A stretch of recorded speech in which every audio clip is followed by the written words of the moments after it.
Un empresario arrogante y obsesionado con la meritocracia ve cómo su visión del mundo se derrumba al conocer a una educadora en una escuela de la periferia. Ella lo desafía con sabiduría, rechaza su dinero y revela que el conocimiento pertenece a todos.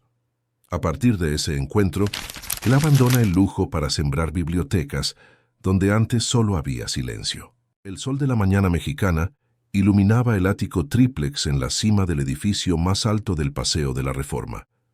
Rogelio Alburquerque, de 58 años, observaba la ciudad a través de las ventanas de piso a techo de su oficina privada. Ciudad de México a mis pies, pensaba mientras sorbía lentamente el café premium importado directamente de Colombia. Su imperio empresarial, el Grupo Alburquerque, era una potencia en el mercado mexicano, con ramificaciones en toda América Latina. Con permiso, doctor Rogelio, su equipo ya está en la sala de reuniones. La voz de Cecilia, su asistente ejecutiva desde hacía más de 15 años, interrumpió sus pensamientos. Ya voy, prepare otro café, y dígale a Marcelo de Contabilidad que quiero los números del trimestre revisados antes del final del día. Cecilia solo asintió, acostumbrada al tono imperativo de su jefe. Rogelio no toleraba cuestionamientos, y mucho menos justificaciones para resultados por debajo de lo esperado. Era conocido en el mercado como el implacable, apodo que secretamente le enorgullecía. Mientras caminaba por los pasillos espejados de su planta corporativa, los empleados ajustaban la postura y ensayaban sonrisas forzadas. El miedo era el combustible que mantenía su empresa funcionando con la precisión de un reloj suizo.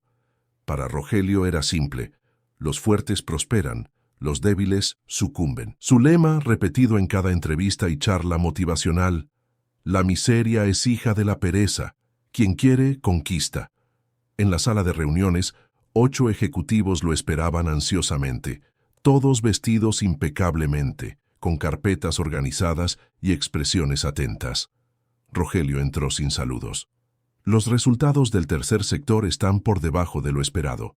Quiero explicaciones concretas, no excusas. Andrés Mendoza, director financiero, carraspeó nerviosamente. Señor, el escenario económico nacional no ha sido favorable. La inflación creciente y... Pare. Rogelio levantó la mano. Estoy cansado de esas justificaciones macroeconómicas.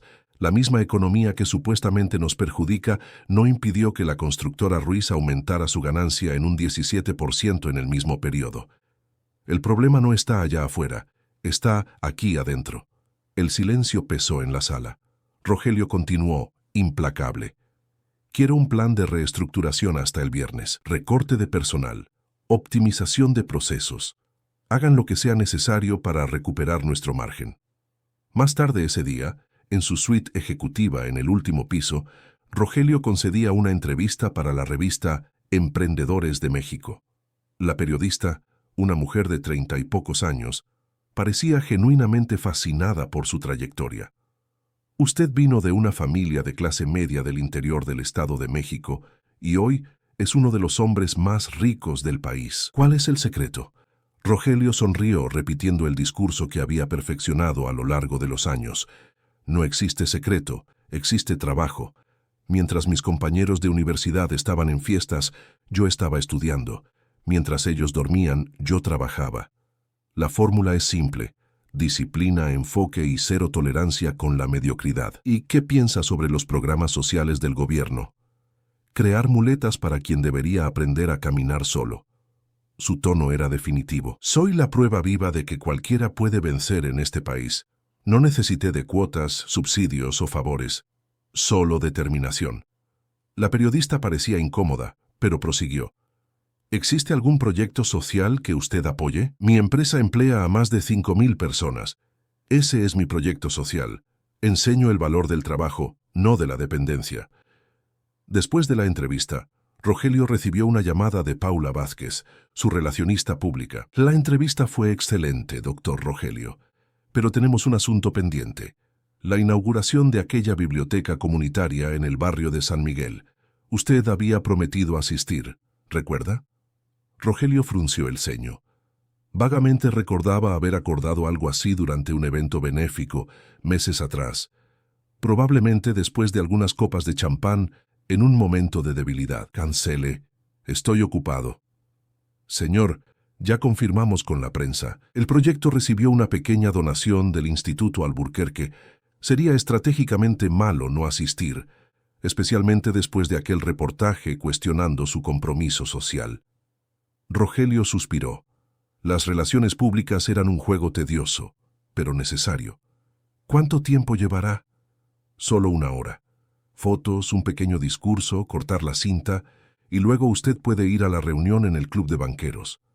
Que así sea, pero no quiero pasar ni un minuto más de lo necesario en ese lugar. Cuando colgó, Rogelio volvió su atención a la ventana. Ciudad de México se extendía hasta perderse de vista, una selva de concreto donde él reinaba supremo. Pensó en los miles de individuos que luchaban en las calles allá abajo, muchos de ellos consumiendo los productos de sus empresas, sustentando su imperio, personas que en su visión simplemente no habían sido lo suficientemente determinadas para conquistar lo que él conquistó. Aquella noche, en su mansión en Polanco, Rogelio cenó solo. Su exesposa se había ido hacía años, cansada de su obsesión por el trabajo. Su hijo único estudiaba en Harvard, más interesado en la herencia futura que en cualquier relación genuina con su padre. Pero a Rogelio no le importaba. La soledad era el precio del éxito, y él lo pagaba sin arrepentimientos. Mientras saboreaba un vino tinto premiado, recibió el dossier sobre la tal biblioteca comunitaria que visitaría a la mañana siguiente. Proyecto Sembrar, un nombre ridículamente idealista. Hojeó rápidamente la información. Una iniciativa local, improvisada en un antiguo almacén liderada por Antonia Fuentes, de 32 años, graduada en letras por la UNAM. Otra soñadora, pensó con desdén, cerrando la carpeta. Personas como ella lo irritaban profundamente. Intelectuales que desperdiciaban su potencial en causas perdidas, en lugar de construir algo concreto en el mundo real. Antes de dormir, Rogelio verificó la cotización de sus acciones y envió algunos mensajes urgentes a su director internacional. En la agenda del día siguiente, después de la tediosa visita a la periferia, tendría una reunión decisiva para la adquisición de una minera en Chile. Este sí, un asunto digno de su tiempo y atención. Lo que Rogelio no sabía mientras se dormía en sus sábanas egipcias de algodón era que el breve desvío en su rutina meticulosamente planeada, la visita a un pequeño proyecto social en la periferia de Ciudad de México, estaba a punto de sacudir los cimientos de todo lo que él consideraba verdad absoluta. Si esta historia te interesó, no olvides suscribirte a nuestro canal y dinos desde qué ciudad nos estás viendo. Continuamos. Prometo que esta será la mejor historia que escucharás en tu vida.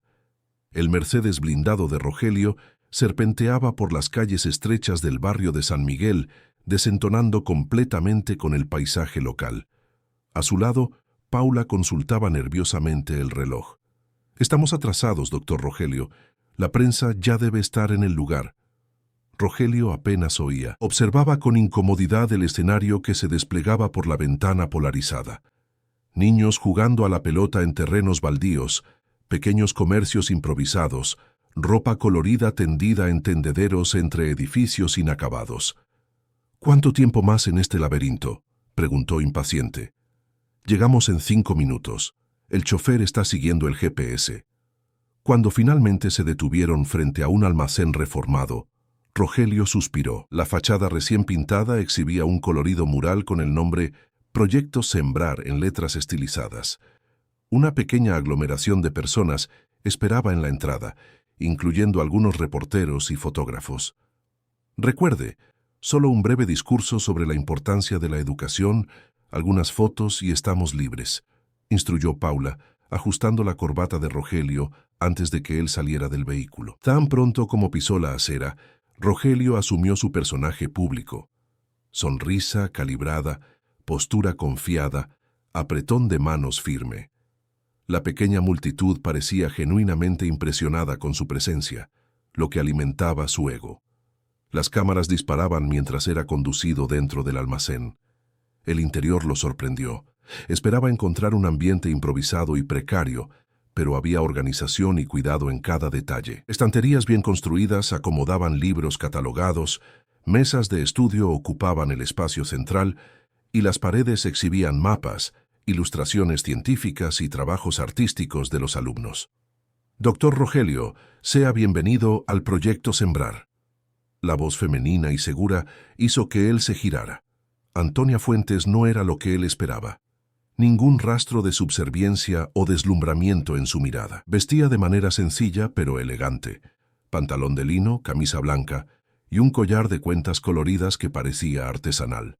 Sus cabellos rizados enmarcaban un rostro de rasgos marcados, y sus ojos castaño oscuro lo miraban con una mezcla de cortesía y análisis crítico. «Señorita Fuentes, supongo», respondió él extendiendo la mano.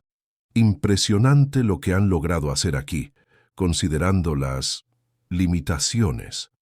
«Las limitaciones son relativas, doctor. No siempre dependen de los recursos materiales, sino de la voluntad de transformar». Su español era impecable, articulado con la precisión de quien domina la lengua más allá de las convenciones formales. «¿Le gustaría conocer nuestro espacio?» Antes de que Rogelio pudiera responder, Paula intervino. «Tenemos un cronograma apretado. ¿Quizás podamos ir directamente a la ceremonia de inauguración?» «Ciertamente», asintió Antonia, «pero sería una pena que el doctor Rogelio no conociera el corazón de nuestro proyecto. Al fin y al cabo, su instituto contribuyó a que existiera». Rogelio percibió el leve tono de ironía. Su contribución había sido mínima, una cantidad que para él no hacía diferencia, pero que Paula había insistido en que era estratégicamente importante para la imagen del grupo. «Hagamos un tour rápido», decidió él, para sorpresa de Paula. Algo en la postura desafiante de Antonia había despertado su curiosidad. Mientras caminaban por el espacio, Antonia explicaba la dinámica del proyecto. No era solo una biblioteca, sino un centro de formación interdisciplinar. Niños y adolescentes tenían acceso a clases de literatura, filosofía, ciencias, matemáticas, artes e idiomas. ¿Idiomas? ¿Aquí?, cuestionó Rogelio, escéptico. «¿Le sorprende que enseñemos español en nuestra comunidad?», respondió ella fluidamente en español antes de continuar. «We also offer English classes, and some of our students are already fluent». Impresionado, pero determinado a no demostrarlo, Rogelio observó a un grupo de adolescentes concentrados en ecuaciones matemáticas complejas. ¿Y estos jóvenes realmente comprenden lo que están estudiando? ¿Por qué no les pregunta a ellos? Desafiado, Rogelio se acercó a la mesa. Un chico de aproximadamente 14 años explicó con desenvoltura el teorema que estaba resolviendo. No era solo repetición mecánica, había comprensión conceptual. «¿Dónde aprendiste esto?», preguntó Rogelio. «Con la profesora Antonia y en los libros de aquí», respondió el chico orgulloso. «Quiero ser ingeniero un día». Rogelio asintió, perplejo. Su visión del mundo no contemplaba esa realidad. Jóvenes de la periferia dominando conocimientos que él asociaba solo a las élites educativas. Continuando el tour, llegaron a una sala más pequeña, más reservada. Allí, en una vitrina de cristal sobre un soporte especial, reposaba un libro antiguo. Parecía un manuscrito encuadernado en cuero, con inscripciones doradas en la tapa. «¿Qué es esto?», preguntó Rogelio, genuinamente intrigado. Los ojos de Antonia brillaron con un entusiasmo especial. «Esto, doctor Rogelio, es el manuscrito de Teotihuacán, un códice único que combina conocimientos de diversas tradiciones mexicanas, indígenas, africanas y europeas. Fue compilado por un grupo de intelectuales mexicanos a finales del siglo XIX, personas que creían que el verdadero conocimiento trascendía barreras sociales y raciales». Rogelio se acercó al manuscrito. Las páginas exhibían textos en múltiples idiomas, diagramas intrincados e ilustraciones detalladas. «¿Cómo llegó esto aquí?», preguntó, tocando ligeramente la vitrina. «Fue donado a nuestra comunidad por una antigua familia que entendió su verdadero propósito. Este manuscrito no pertenece a museos o colecciones particulares. Su valor está en el uso, en la transmisión del conocimiento». Paula interrumpió el momento. «Doctor Rogelio, los periodistas están esperando para la ceremonia oficial». Contrariado por tener su curiosidad interrumpida, Rogelio siguió hacia el área externa, donde se había montado una pequeña tribuna. Discursó mecánicamente, sobre la importancia de la educación para el desarrollo del país. Frases hechas que su asesor de prensa había preparado.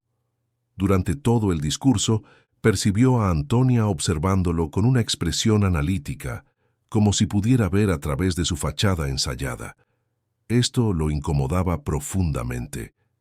Después de la ceremonia, mientras se preparaba para partir, Rogelio se acercó nuevamente a Antonia. Me quedé curioso sobre el manuscrito. Debe tener un valor significativo. ¿Ha pensado en venderlo para financiar la expansión del proyecto? Antonia sonrió, una sonrisa serena y firme. El manuscrito de Teotihuacán no tiene precio, doctor Rogelio. No es moneda de cambio, es patrimonio de conciencia. El conocimiento contenido en él no es mercancía, es herencia de la humanidad. Algo en la manera como ella pronunció aquellas palabras provocó una reacción inesperada en Rogelio, una mezcla de irritación y fascinación. Todo conocimiento tiene un precio, señorita Antonia. Es cuestión de encontrar el valor correcto. Esa es una visión muy limitada para un hombre que construyó un imperio, ¿no cree? Algunas cosas existen más allá de las cotizaciones de mercado. Antes de que pudiera replicar, Rogelio fue rodeado por periodistas con preguntas sobre su presencia en el lugar.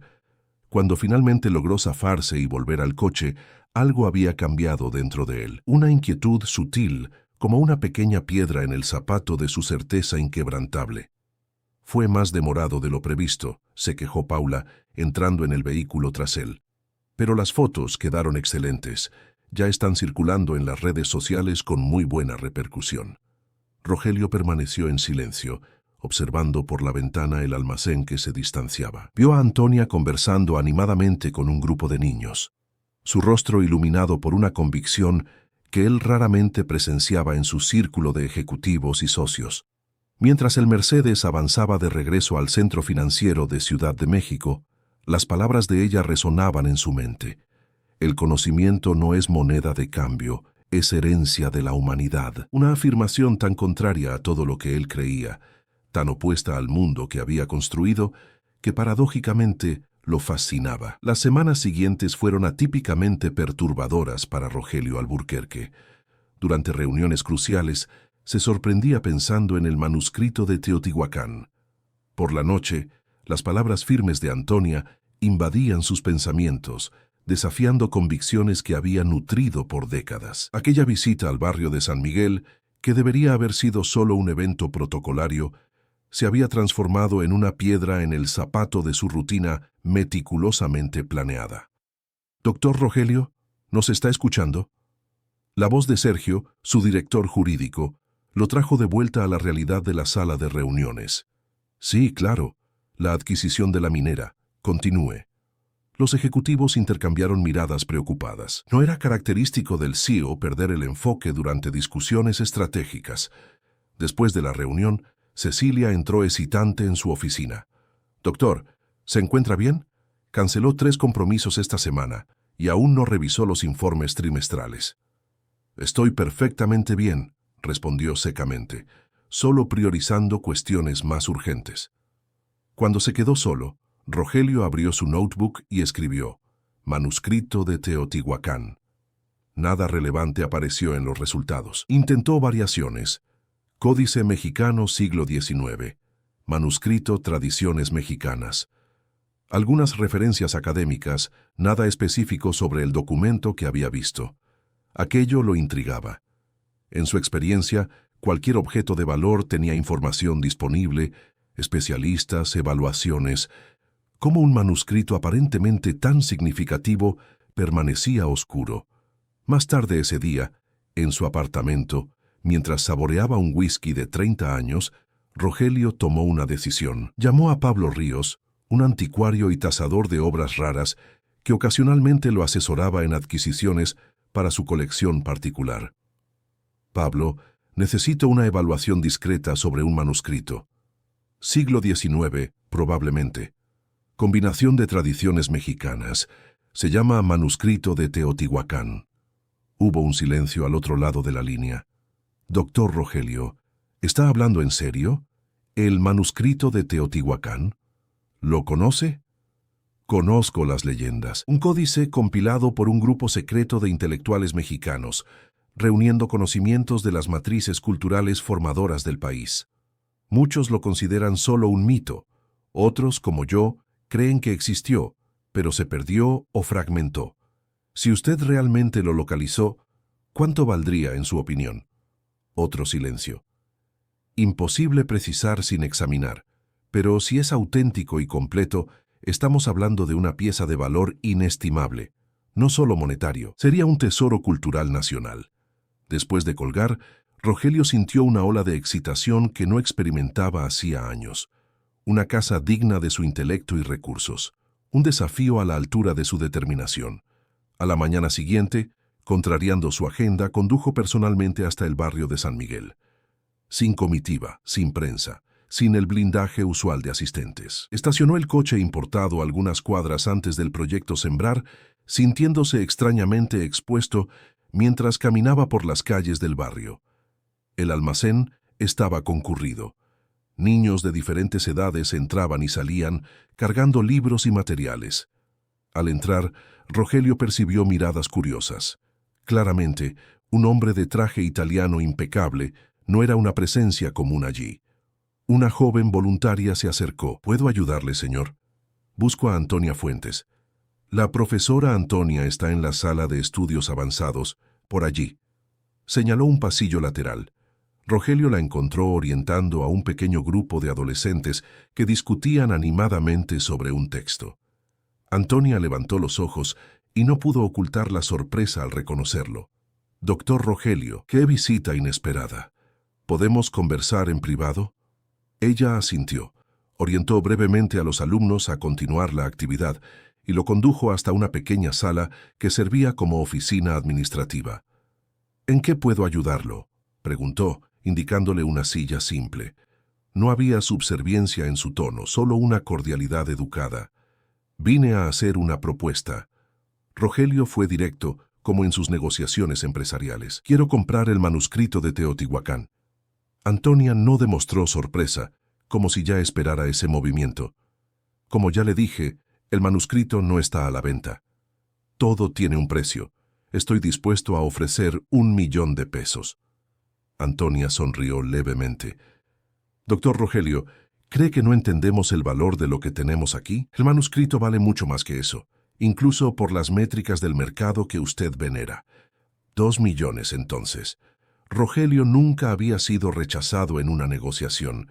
El desafío solo aumentaba su interés. Y una donación adicional de 3.000.000 para el proyecto Sembrar. Antonia se levantó y caminó hasta la ventana, observando a los niños jugando en el patio.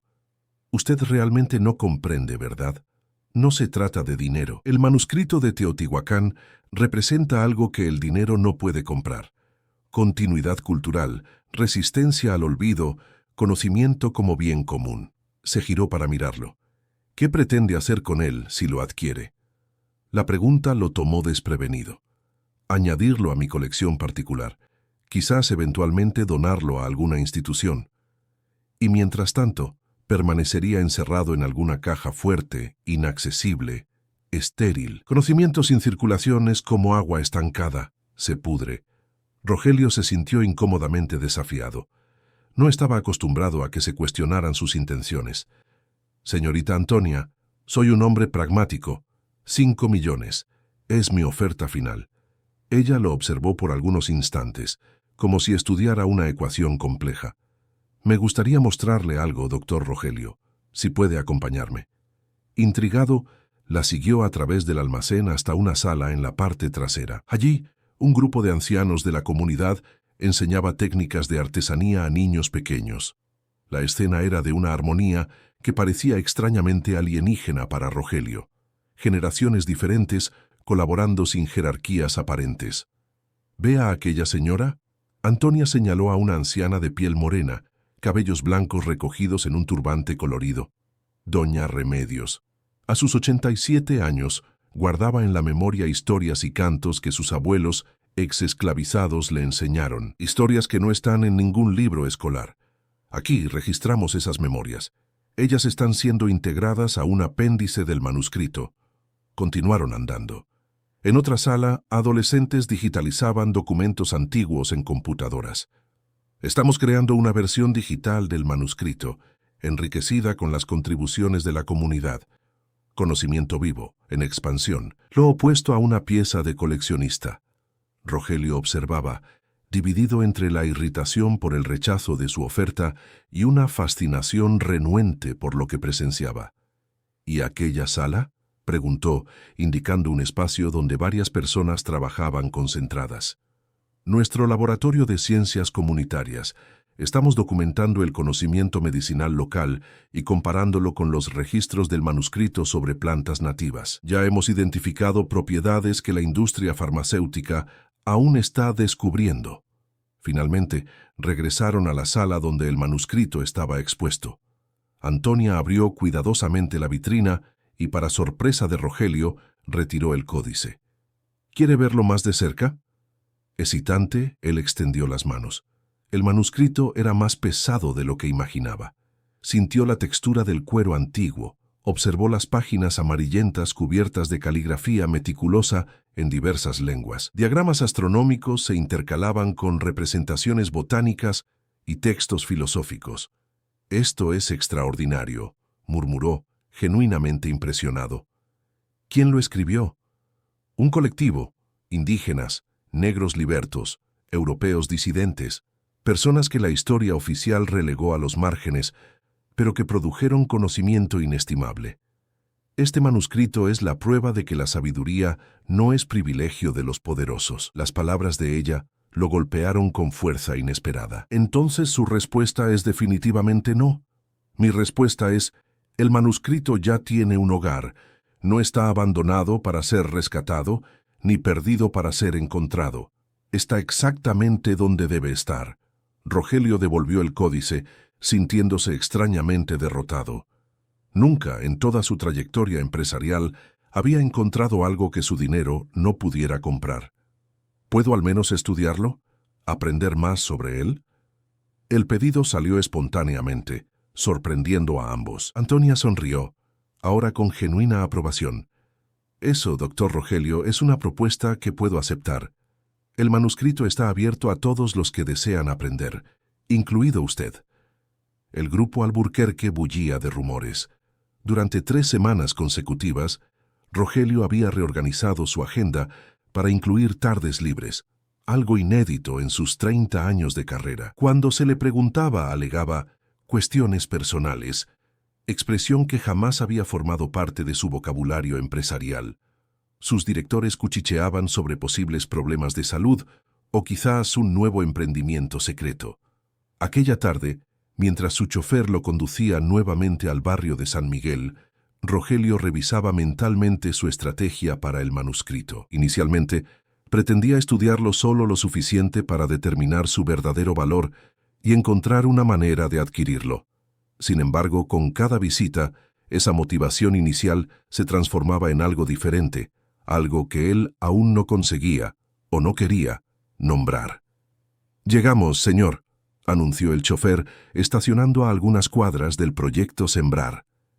Rogelio insistía en esa distancia, prefiriendo caminar el resto del trayecto. Se sentía cada vez más cómodo en aquellas calles que antes consideraría peligrosas o indignas de su presencia. En el proyecto, los niños ya lo conocían. Algunos lo saludaban por su nombre, sin el doctor que tanto apreciaba en su ambiente corporativo. Extrañamente, esto no lo incomodaba tanto como debería. «Buenas tardes, don Rogelio». Un chico de aproximadamente 10 años corrió hacia él. «La profesora Antonia dijo que usted vendría hoy. Ella lo está esperando en la sala del manuscrito». Rogelio asintió reprimiendo una sonrisa. Había algo en el entusiasmo despreocupado de aquellos niños que comenzaba a perforar la armadura de formalidad que había construido a lo largo de décadas. En la sala dedicada al manuscrito de Teotihuacán, encontró a Antonia conversando con un hombre anciano de facciones indígenas. «Doctor Rogelio, permítame presentarle al profesor Carué Xochipilli. Él es uno de los pocos especialistas vivos en lenguas indígenas mexicanas y nos está ayudando a traducir algunos pasajes del manuscrito». El anciano lo saludó con un apretón de manos sorprendentemente firme.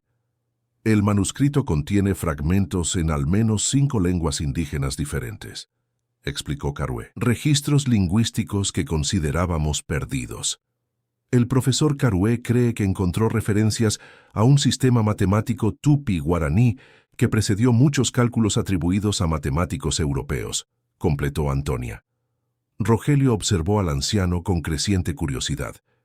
En su mundo, especialistas como aquel serían tratados como curiosidades excéntricas, nunca como fuentes legítimas de conocimiento. ¿Cómo se interesó usted por este campo de estudios?, preguntó genuinamente interesado. Nací en una aldea en Chiapas, respondió Carué. Fui descubierto por antropólogos que me trajeron a estudiar a Ciudad de México. Aprendí sus lenguas y ciencias, pero nunca olvidé las nuestras. El problema es que ustedes llaman a su conocimiento ciencia y al nuestro folclore.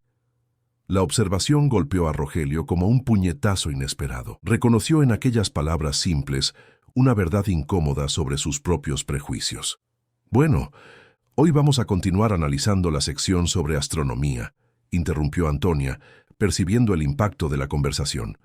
Si quiere unirse a nosotros, doctor Rogelio.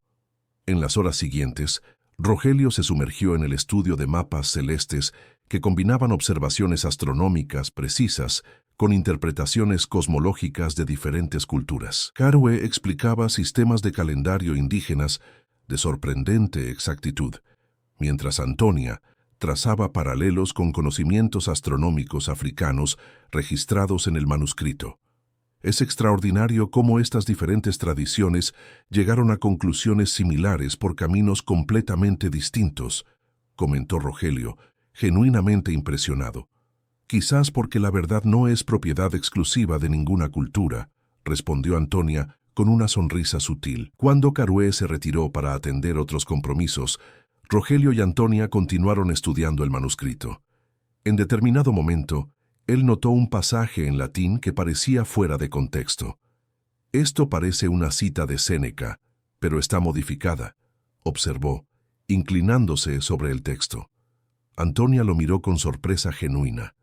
No sabía que usted conocía latín clásico. Estudié en el colegio jesuita. Clásicos era mi materia favorita, antes de decidir que era más práctico concentrarme en economía y administración. ¿Por qué no siguió ese interés? Rogelio hizo una pausa, sorprendiéndose con su propia vacilación. Nadie le hacía ese tipo de pregunta hacía décadas. Mi padre decía que filosofía y literatura eran para quien no tenía ambición real. Deje que los pobres sueñen con ideas, mientras nosotros construimos el mundo concreto, solía decir. Antonia lo observó con atención. ¡Ay, usted le creyó! No era una pregunta, sino una constatación. Funcionó, ¿no? Construí un imperio. ¿A costa de qué? La pregunta flotó en el aire, demasiado incómoda para ser respondida de inmediato. Rogelio desvió la mirada hacia el manuscrito, como si allí pudiera encontrar refugio. Esta modificación en el texto de Séneca, dijo, señalando el fragmento que habían discutido antes, sugiere una interpretación que contradice la original, como si el autor estuviera dialogando con Séneca a través de los siglos. Exactamente, Antonia se animó. El conocimiento no es estático ni sagrado. Es un diálogo constante, una construcción colectiva que trasciende tiempo y espacio.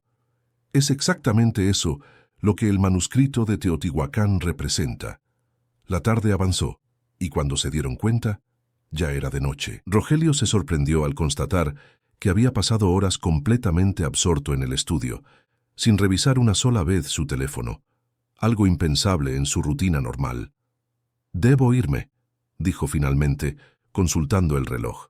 Mientras caminaba hacia la salida, pasó por una sala donde algunos adolescentes participaban de un debate acalorado. Curioso, se detuvo a observar. «¿Qué están discutiendo?», preguntó a Antonia, que lo acompañaba. «Filosofía política. Estamos analizando diferentes sistemas económicos y sus implicaciones éticas». Rogelio no resistió y entró en la sala, presentándose a los jóvenes. Para su sorpresa, ellos lo conocían. «Usted es dueño de aquel grupo que compró la fábrica que cerró aquí en el barrio el año pasado, ¿no es así?», preguntó una chica de aproximadamente 16 años. Rogelio sintió un malestar súbito. De hecho, su grupo había adquirido y cerrado una pequeña fábrica textil en la región, transfiriendo la producción a una unidad automatizada en otro estado de México. Una decisión puramente económica que, en su lógica empresarial, tenía todo el sentido. Sí, fui yo. ¿Por qué la cerró? Mi madre trabajaba allí. Ella estuvo 6 meses desempleada. La pregunta directa, sin hostilidad, pero cargada de una consecuencia real, lo desarmó completamente. En su oficina, números y porcentajes en hojas de cálculo no tenían rostros ni historias. Fue una decisión estratégica, centralización productiva, economía de escala. Las palabras sonaban vacías incluso para sus propios oídos. ¿Economía para quién?, preguntó otro adolescente. Porque aquí en el barrio, la economía se derrumbó después de que la fábrica cerró. Antonia intervino suavemente. Quizás el doctor Rogelio pueda compartir su perspectiva en la próxima clase de economía política. Sería valioso tener diferentes puntos de vista. Para su propia sorpresa, Rogelio asintió. Yo podría, sí. Al salir del proyecto, caminando lentamente hacia el punto donde su chofer lo esperaba, Rogelio se sentía extrañamente expuesto, como si por primera vez en décadas viera el impacto concreto de decisiones que tomaba diariamente sin pestañear. Su teléfono vibró. Era Cecilia, recordándole la reunión del consejo a la mañana siguiente. Asuntos urgentes, adquisiciones pendientes, decisiones estratégicas. Su mundo habitual lo llamaba de vuelta. Sin embargo, algo había cambiado. Una fisura se había abierto en la estructura sólida de sus certezas, y a través de esa fisura comenzaba a vislumbrar un mundo mucho más complejo de lo que su pragmatismo cínico jamás había admitido. La prensa financiera mexicana fue la primera en percibir que algo significativo estaba sucediendo con Rogelio Alburquerque. Después de décadas manteniendo una agenda pública predecible, el empresario comenzó a declinar invitaciones para eventos corporativos prioritarios, sin ofrecer justificaciones convincentes. Rumores sobre problemas de salud, crisis familiar o incluso investigaciones sigilosas comenzaron a circular. En la sede del grupo, la tensión era palpable. Reuniones estratégicas eran pospuestas o conducidas con una distracción inédita del CEO. Proyectos de expansión que antes serían aprobados, sin dudarlo ahora pasaban por cuestionamientos desconcertantes. Doctor Rogelio, necesitamos finalizar la adquisición de la red de hospitales antes de fin de mes, insistía Gustavo Méndez, director de nuevos negocios. Los inversionistas están ansiosos. Rogelio observaba el informe frente a él con expresión pensativa. ¿Cuál es el impacto en los servicios públicos de la región? La pregunta tomó a todos por sorpresa. Jamás, en cualquier negociación anterior, Rogelio había demostrado preocupación por impactos sociales externos al balance financiero. No entendí la pregunta, doctor, respondió Gustavo confuso. Es simple. Si privatizamos estos hospitales, ¿qué sucede con las personas que dependen de los servicios subsidiados? Un silencio incómodo invadió la sala de reuniones. Bueno, eso no formaba parte de nuestro análisis inicial, pero puedo solicitar un estudio complementario, ofreció el director desconcertado. Hágalo. No avanzaremos sin entender completamente las consecuencias sociales de la operación. Cuando la reunión terminó, Ricardo Vázquez, socio fundador y amigo de muchos años, permaneció en la sala. ¿Qué te está pasando, Rogelio? Hace semanas que pareces una persona diferente. Todos están comentando. Rogelio encaró al amigo con una expresión serena que Ricardo no reconocía. Quizás estoy finalmente empezando a ver el panorama completo. ¿Qué panorama? Construimos este grupo siguiendo reglas claras. Eficiencia, rentabilidad, crecimiento. Siempre funcionó. ¿Funcionó para quién? La pregunta resonó en la sala vacía, dejando a Ricardo sin respuesta inmediata. Aquella tarde, contrariando todas las expectativas, Rogelio asistió personalmente a un debate sobre educación en comunidades vulnerables en la Universidad Nacional Autónoma de México, UNAM. En el auditorio lleno, se sentó discretamente en la última fila, sin la comitiva habitual de asesores y guardias de seguridad. Entre los ponentes Antonia Fuentes representaba el proyecto Sembrar. La verdadera barrera no es la capacidad intelectual, sino el acceso, explicaba ella al público. Cuando creamos puentes entre el conocimiento tradicional y el académico, descubrimos potenciales extraordinarios en lugares que el sistema educativo formal abandonó. Después de la conferencia, en la sesión de preguntas, Rogelio sorprendió a todos al levantar la mano. Señorita Fuentes, considerando su experiencia práctica, ¿cuáles serían las 3 acciones más efectivas que el sector privado podría implementar para democratizar el acceso al conocimiento? Un murmullo recorrió el auditorio cuando las personas reconocieron al famoso empresario. Antonia, sin embargo, no demostró sorpresa. Primero, reconocer que el conocimiento no es solo lo que se produce en universidades de élite, sino también lo que se preserva en comunidades tradicionales. Segundo, invertir en infraestructura digital de acceso libre, no como caridad, sino como parte integral de la responsabilidad corporativa. Tercero, y quizás lo más difícil, repensar completamente el concepto de propiedad intelectual, transformando patentes y derechos de autor en herramientas de acceso, no de restricción. Rogelio asintió, anotando atentamente cada palabra. Un gesto que no pasaría desapercibido por los periodistas presentes. Días después, la revista Expansión publicaba una nota titulada La metamorfosis del magnate, analizando el aparente cambio de postura de Rogelio. El mercado reaccionó con nerviosismo. Las acciones del grupo Alburquerque oscilaron, reflejando la incertidumbre sobre el futuro de la empresa bajo una posible nueva filosofía de gestión. En respuesta, el Consejo Administrativo convocó una reunión extraordinaria. En el suntuoso salón de la sede corporativa, directores y accionistas mayoritarios manifestaban abiertamente su preocupación. Rogelio, somos amigos desde hace décadas, pero necesito ser franco, inició Ernesto Gómez, presidente del Consejo. Sus actitudes recientes están afectando la confianza del mercado. Declaraciones sobre responsabilidad social e impacto comunitario nunca formaron parte de nuestra cultura organizacional. Y quizás sea exactamente ese el problema, respondió Rogelio, con una tranquilidad que desconcertó a todos. Construimos un imperio basado en métricas incompletas. ¿De qué está hablando? Nuestras ganancias aumentaron consistentemente en los últimos 15 años. ¿Ganancias para quién?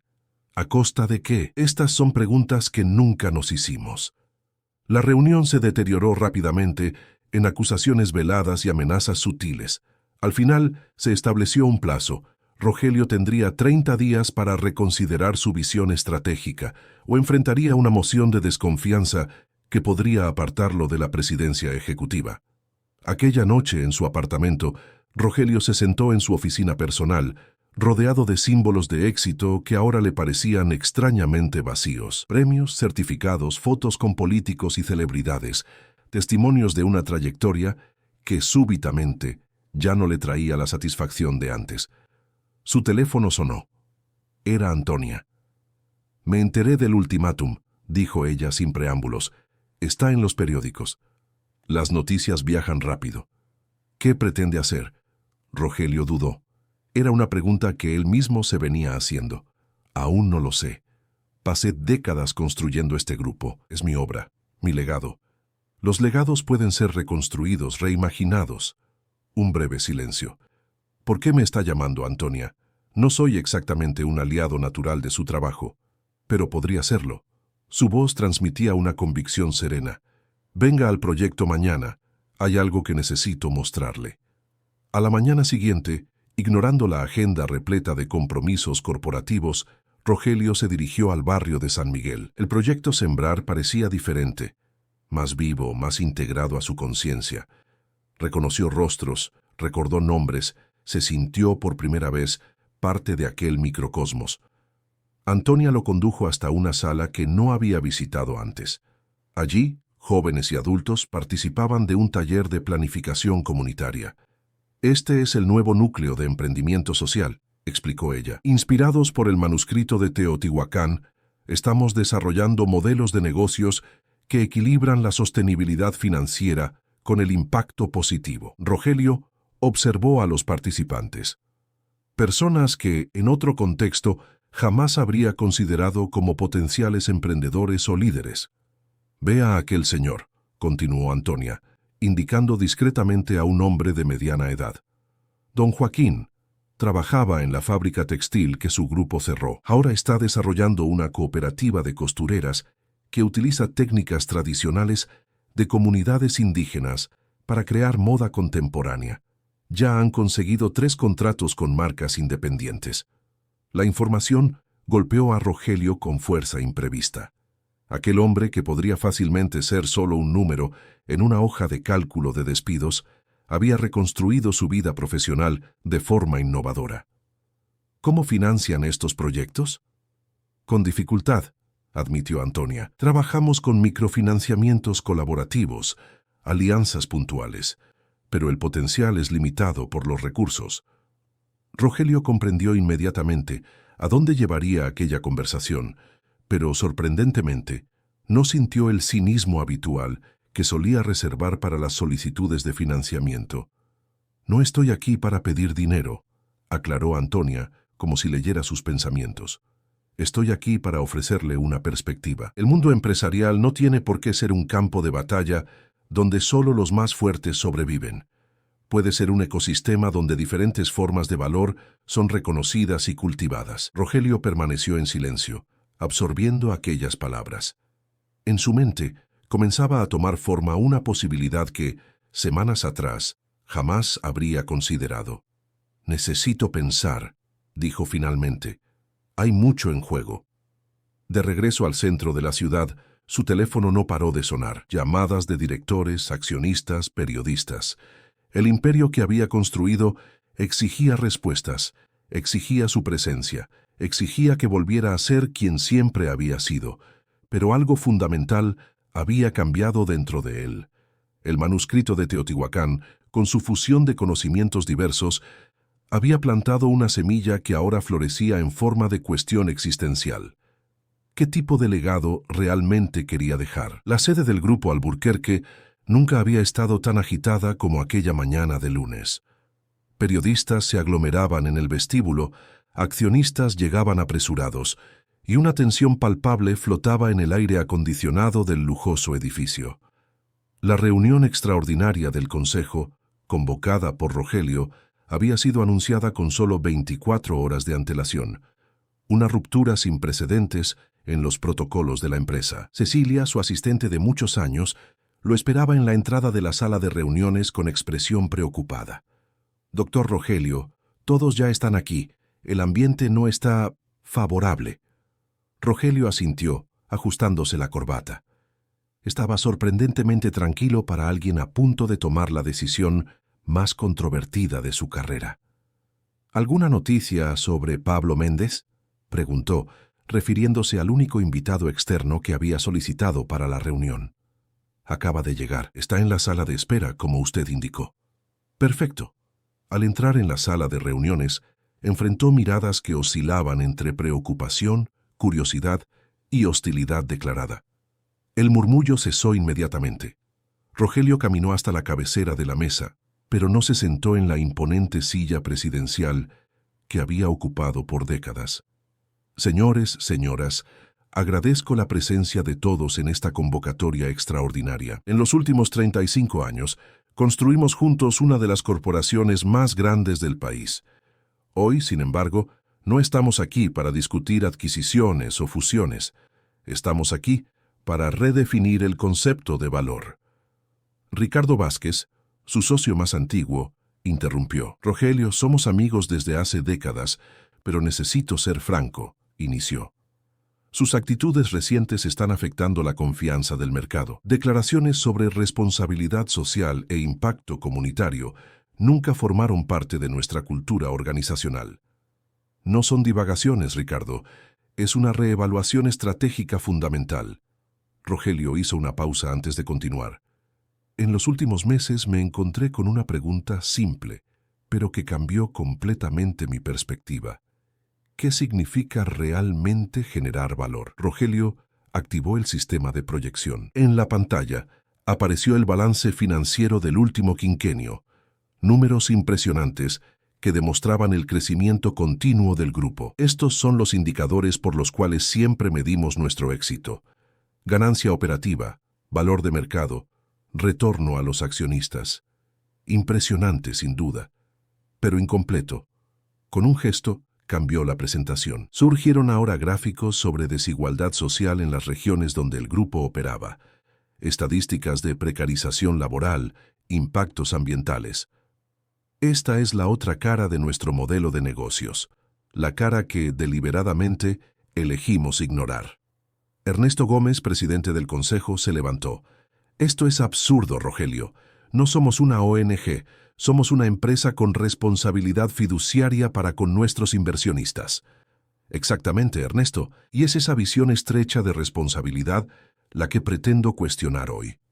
Rogelio, entonces, presentó un documento que sorprendió a todos: su propuesta formal de reestructuración completa del Grupo Alburquerque. El plan incluía la creación de un fondo de inversión social vinculado a las ganancias de la empresa, redireccionamiento de recursos para investigación en tecnologías sostenibles, revisión de las políticas de contratación con enfoque en diversidad y desarrollo local, y el punto más controvertido, la transformación gradual de la gobernanza corporativa para incluir representantes de las comunidades impactadas por las operaciones del grupo.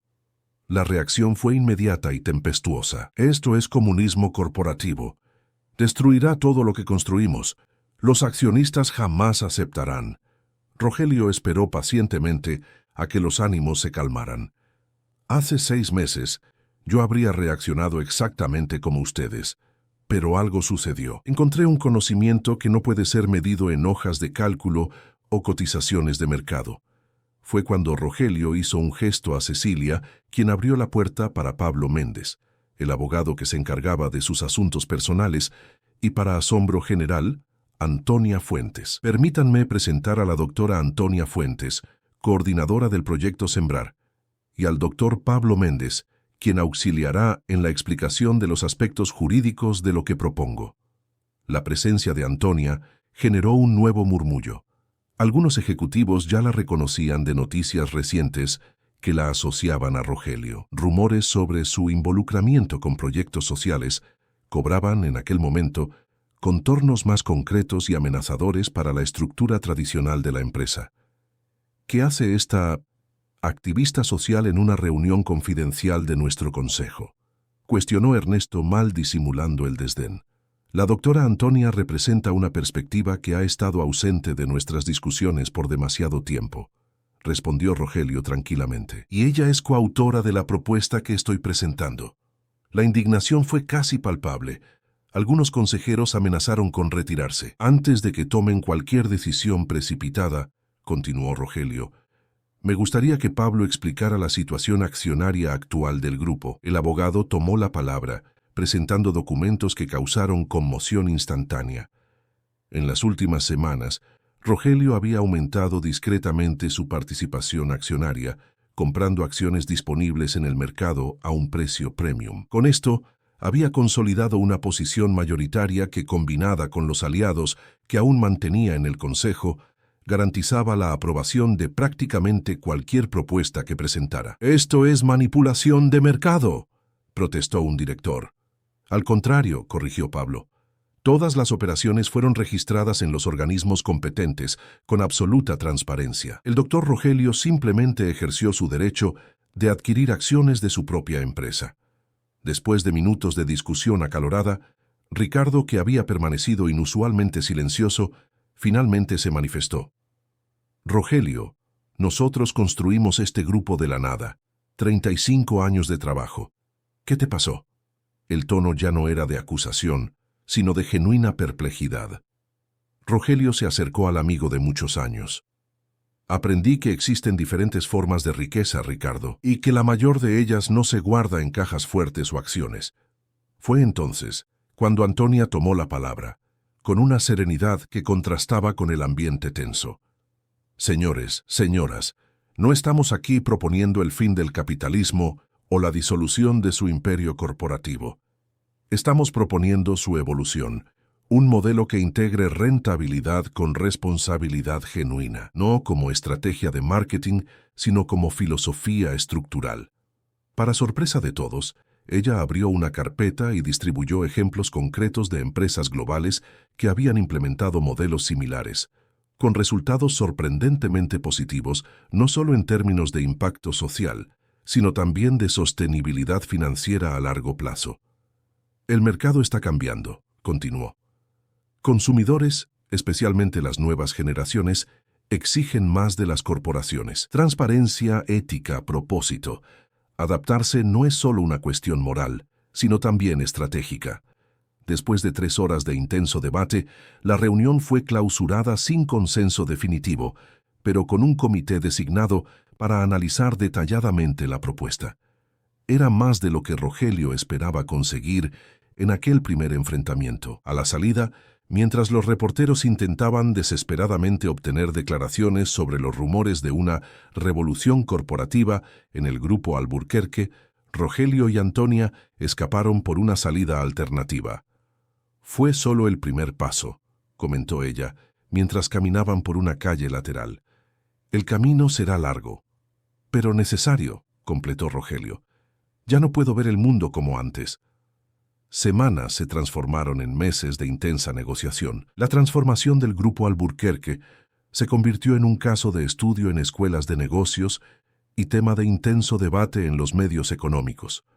Mientras algunos analistas preveían el colapso inminente del conglomerado, otros reconocían el pionerismo de la iniciativa en un escenario global cada vez más atento a la responsabilidad corporativa. Paralelo a la reestructuración empresarial, Rogelio estableció la Fundación Teotihuacán, institución independiente dedicada a preservar y diseminar conocimientos tradicionales mexicanos, conectándolos con la investigación académica formal.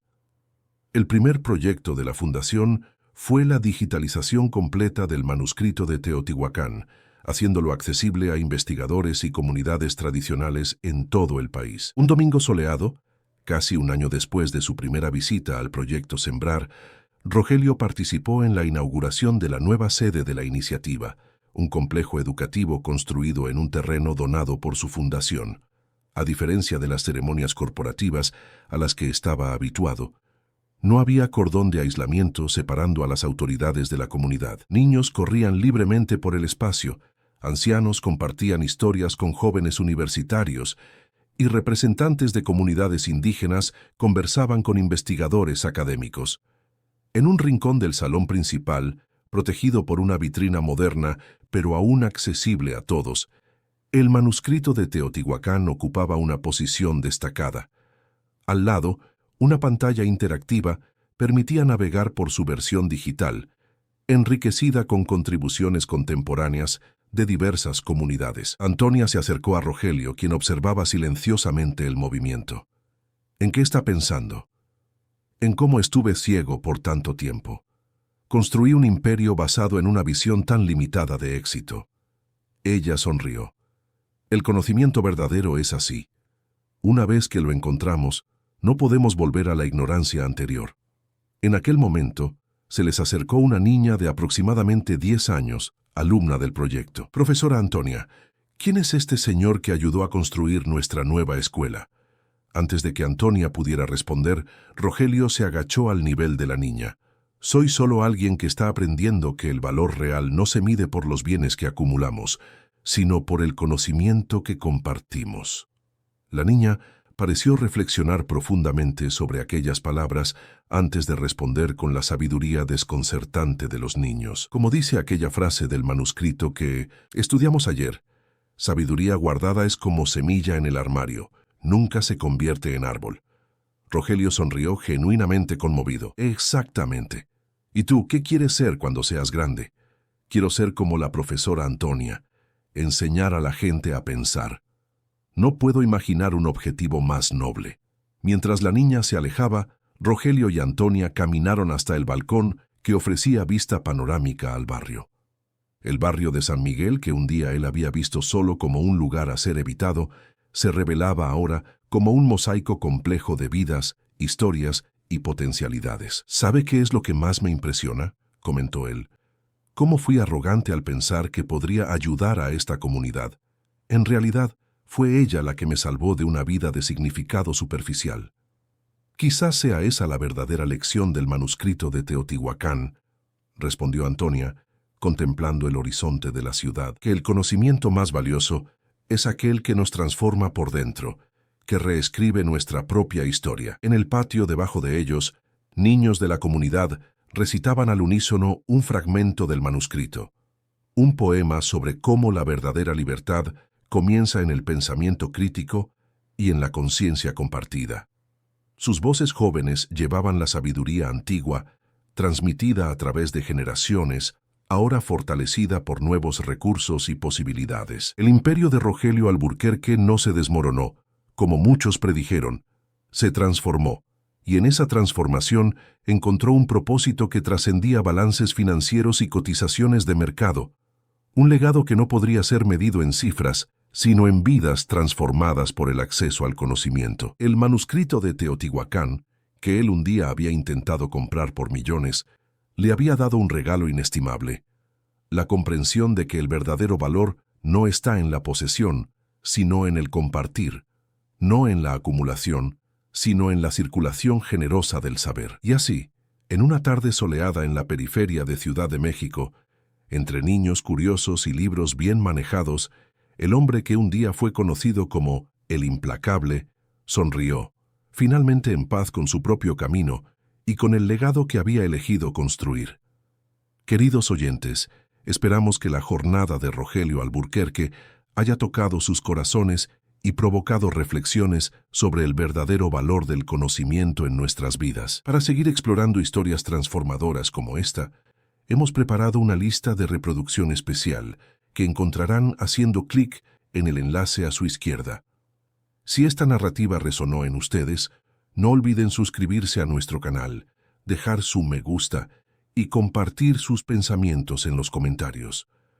Cada día traemos nuevas historias que exploran las complejidades de la vida mexicana y los caminos de la transformación personal. Al fin y al cabo, como nos enseña el manuscrito de Teotihuacán, la verdadera sabiduría es aquella que circula libremente, como el aire que todos respiramos.